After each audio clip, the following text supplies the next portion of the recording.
What is going on, everyone? It's Anlytics here. What we're going to be going over are the different type of workers in the game. The last time I went over this video, we were discussing how goblins were fast, humans had more luck, and giants were useless. However, due to Balzor getting us some lovely research, we now know some more about workers, and this just isn't the case. On that note, I want to give a big shout out to Balzor's website, blackdesertanlytics.com. It's a very wonderful site, very handy, and I suggest you check it out. With that being said, let's look into the pros and cons of each type of worker so you can see what would be optimal for you. Okay, so looking at the three workers, each type of worker excels at a different thing. Goblins work the fastest as well as they move the fastest, but they have the lowest amount of stamina. Humans work at a medium speed and they have a medium amount of stamina. Giants work at a slower speed, but they have the most stamina. This is all going to play a very important part once we actually start going over what type of workers you wish to hire. To know which worker would be best for you, it's going to change from node to node and depending on how long you're able to feed your workers and how long you're AFK. Okay, so we're going to look into how workloads work.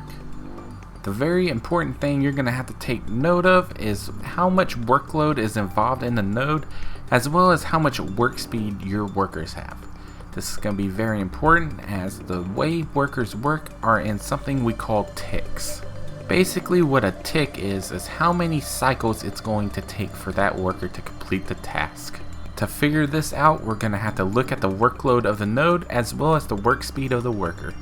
This artisan goblin, for example, is going to be working at 145 work speed. This is not higher than the amount of workload, so this worker is going to complete this task in 2 ticks. Basically, any worker with 75 or higher work speed is going to complete this node in 2 ticks. Now, what exactly does that mean? Each tick counts as 10 minutes towards the work time.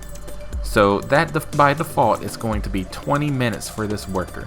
The extra 1 minute and 31 seconds comes from his movement speed. Now if we look at this human worker right here, you can still see that it's roughly the same amount of time. He completes it in a little over a minute longer. That's because his work speed's at 104, which means he's going to complete this in 2 ticks, which is 20 minutes, plus his movement speed.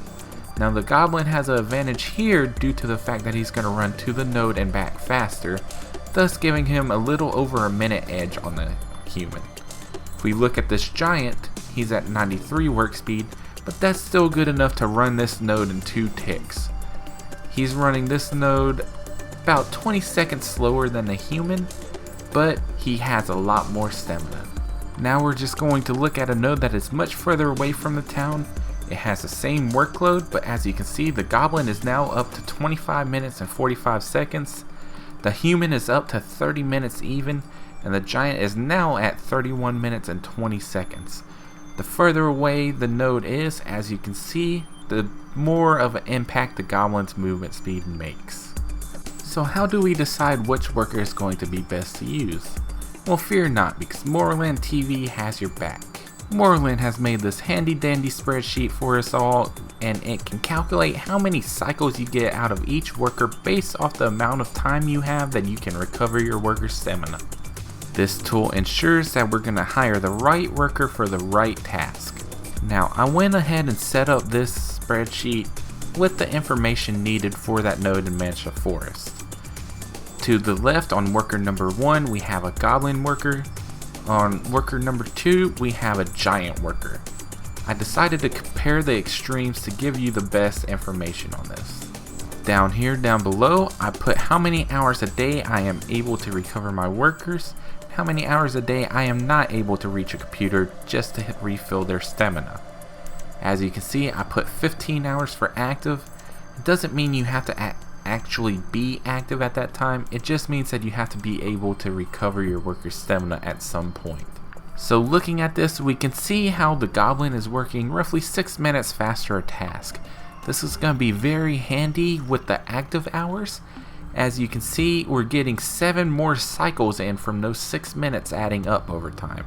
However, during some point while I'm asleep, the worker runs out of stamina and he stops working. Here you can see worker number 2 is actually completing more inactive cycles than the goblin. Now you might be thinking, well, that proves it, the goblin would be better than the giant. But that's not always going to be the case. Let's say you're someone who can't reach the computer for 15 hours a day like I am able to. Let's say you're only able to reach the computer roughly 8 hours a day due to work or school or whatever your life dictates. And that means we have to adjust our inactive hours to 16 to make up for the 24 hours in a day. Now that we made this change, you can see the goblin's only working 3 more times during the active cycles, and during the inactive cycles, the goblin is stopping after 15 tasks while the giant is continuing to chug along, chopping those logs for you. The longer you're AFK, the more the inactive cycles will matter. In this scenario, for this player who's only able to heal their workers for roughly 8 hours of the day, the goblin's only going to work 33 times compared to the giant's 46 times. The giant is vastly superior in this case for this player. I will link this tooltip down below, and I highly suggest you use this tooltip for each of your nodes to figure out exactly what type of worker you want on those nodes. I'll end up closing this video out by going over another spreadsheet by Morrolan TV. He also has a video guide over this, and it's going to be in the spreadsheet itself. So if you want to check that out, I highly suggest you do so.